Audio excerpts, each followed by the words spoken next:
So I'd like to start off with our traditional land acknowledgement that the town of Midland recognizes is located on land which is, I should have this memorized by now, but I still need to make sure I nail it, which is the traditional and treaty territory of the Anishinaabe people, now known as the Chippewa Tri-Council, comprised of Beausoleil First Nation, Rama First Nation, and the Georgina Island First Nation. The territories within pre-Confederation Treaty 5 and Treaty 16 and included within the Williams Treaties of 1923. The town of Midland recognizes that it's located on land which is traditional territory of the Huron-Wendat and the historic homelands of the Métis, and that our town is home to a large and diverse community of Indigenous people.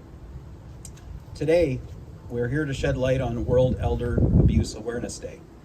It's a day to acknowledge the importance of dignity, respect, and compassion for our elderly population, our senior population, those who paved the way for us. Elder abuse is a global issue. It comes in all forms, both passive and active, and sometimes can be extremely difficult to spot. Collectively, we can work together, and we must work together in raising awareness and educating people of all ages on elder abuse and the effects it has, and more importantly, how to recognize it. Because it's not as immediately obvious as a physical abuse of someone with a black eye. The town of Midland is dedicated to supporting our seniors by making changes that directly open access within our community, and that accessibility right on through the gamut. This includes changes like providing free transit to Midland residents who are over 65 years of age. And so we're here today not just to highlight a problem, it's really a pandemic in its own sense. We're here to ignite a change, and organizations like the Prevention of Senior Abuse Network, who's joining us today, in Simcoe County are working directly with residents to create a safe environment for seniors and to help educate. I'd like to invite Pauline, one of the reps, to come to the mic and share with us a bit before I read the proclamation that we have for today and we raise the flag. Pauline?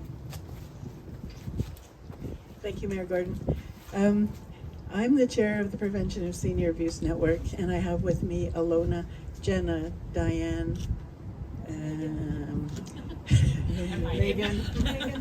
Megan, and Kevin, and some other people that I don't know yet, but who are here with our network. I'm really pleased to see so many people out, especially the fire department. This is the first time we've ever had a fire department out at any of our flag raisings in the 10 years that I've been doing this. So kudos to Midland for that. So how many people of you have heard of the Prevention of Senior Abuse Network? Not too many. So we're not doing our job. Our job as a network, we're all volunteers, and we meet monthly, and our job is to promote education and awareness about elder abuse. So we have no funding. The provincial government thinks that we should be doing this for them without funding at all, and they rely on us to go out and spread the word about elder abuse. We do that. We go out and do presentations. We talk about elder abuse, the different forms of it, and people think, as Mayor Gordon said, it's not just a black eye, but people don't understand that it's mental, it's physical, it's financial, it's psychological, it's emotional, it's spiritual, it's sexual, and neglect. All of those different forms of abuse are there, and a lot of it you can't just see. What we do is teach people how to recognize the warning signs, and how to recognize not only the warning signs of abuse, but the warning signs of an abuser, and administer a little self-test. Are you an abuser yourself? And I bet you we all are in some ways, because if you make decisions for older people who are quite capable of making their own decision, that's a bit of a form of abuse. You shouldn't be doing that. And if you make, you take things that you may think that you're going to get someday, but you take them now, again, that's abuse. There's all sorts of it. One of the worst kinds is the power of attorney, the abuse of a power of attorney. That is really prevalent, and it's really difficult to sort out. Anyway, we go out and do the presentations. We go anywhere where anybody will listen to us. And we like to talk about it, because the more you talk about it, the better it is. And I'll tell you, elder abuse is the least researched form of abuse. It's the most accepted form of abuse. Should not be happening at all. And we need to change that. And I liken it to back in the day, in the early 30s, 40s, 50s, child abuse. Nobody ever talked about it. Now we have a Children's Aid Society, and we have rules and regulations and reporting requirements.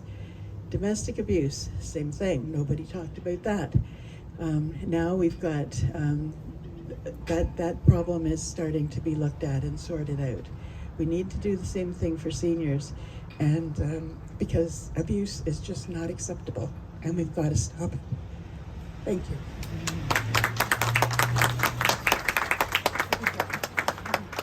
Absolutely well said. And I can tell you, for a couple decades working in policing in this community, there's a stigma, especially with seniors, around reporting being victims of crime. I mean, a lot of people have stigma, but seniors especially, disproportionately, we found were victims of frauds and scams and abuse. A lot of times it was financial abuse and sexual abuse, and they would be shamed. And they wouldn't want to admit that in their mind they'd allowed this to happen, when nothing could be further from the truth. So, we've gone through the programs teaching kids, that it's not your fault when this happens. This is how to recognize it and what you do. But to your point, I don't know that we've done a good enough job with our seniors, because children, we think maybe they're not developed enough to understand and to communicate. And seniors, well, heck, they're our seniors. We're communicating while we were still pooping our pants. So they must be able to articulate their needs. But that doesn't work like that. As your thought processes, everything about you changes and slows down to some degree as a senior, even when you're still active, and you're prone to shame and guilt sometimes, and these are all barriers to seeking help. So it's absolutely right, raising awareness so that other people around the seniors can recognize it, and also make it so it's not such a stigma, so people can go, I got sucked into the Microsoft scam yesterday, or my son is, every time he comes over, my wallet's empty. Or I needed him to help me reset my password to the bank, and now it looks like he's in there every day. Like this kind of stuff happens, and it doesn't get reported to police. And for quite a few years, the police didn't even know what to do with some of these things, because there's not any special legislation. It kind of falls under regular criminal code stuff. So I know we struggled, and then there started to be courses that all police were given. And now they actually have officers that are specially trained in elder abuse in all its forms, that go around and do the talks, and also are typically assigned the investigations, because they've got more training than just the general patrol folks. So this is a really important day, and it's a big issue, and it's happening all around us, and you wouldn't know it. I would say get into any room with 5 or 10 seniors, I'll bet you 3 of them are under some form of abuse, and you'd never know it. They're putting on the brave face as they learn to do. So we've had the same conversation with spousal assaults and other forms of sexual assaults. This is a really important one to bring to the forefront. So I appreciate the fact that there's a flag going up today, the fact that we're talking about this, that it'll be amplified on our social media channels. And if only one person, is touched by this today, then we've helped one more person that otherwise wouldn't have. I would like to read our proclamation. So, World Elder Abuse Day, June 15th, 2024. Whereas the town of Midland's older adults deserve to be treated with respect and dignity and valued as contributing members of society, imparting a wealth of experience and wisdom in our communities. And whereas the International Network for the Prevention of Elder Abuse, in support of the United Nations International Plan of Action, proclaimed this day to recognize the significance of elder abuse as a public health and human rights issue.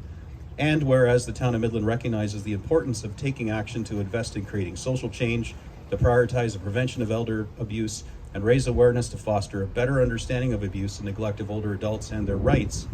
And whereas elder abuse has a significant impact on the lives of older adults and families, and is not limited to race, gender, culture, or circumstance, and regardless of whether the abuse is physical, emotional, sexual, financial, or neglect. And whereas ageism and social isolation are major causes of elder abuse in Ontario, whereas recognizing that it is up to all of us as citizens, organizations, communities, and governments to work collectively to prevent violence and abuse of older adults in their homes and communities, and whereas preventing abuse of older adults through improving and maintaining social and health services and systems such as housing, income security, and safety will improve the quality of life and allow them to live independently and contribute to the vibrancy of Ontario. And whereas there is respect for human rights, equality, and justice, there can be no abuse. Therefore, all the town of Midland residents are urged to join in this global movement to promote the rights of older adults and stop abuse and restore respect. Therefore, I, Bill Gordon, as your mayor, the town of Midland, Ontario, do hereby proclaim June 15th, 2024 as World Elder Abuse Awareness Day and encourage all of our residents to recognize and celebrate seniors and their ongoing contributions to the success and vitality of our province. And remember the fact that, like mothers, we wouldn't be here without any of them. So.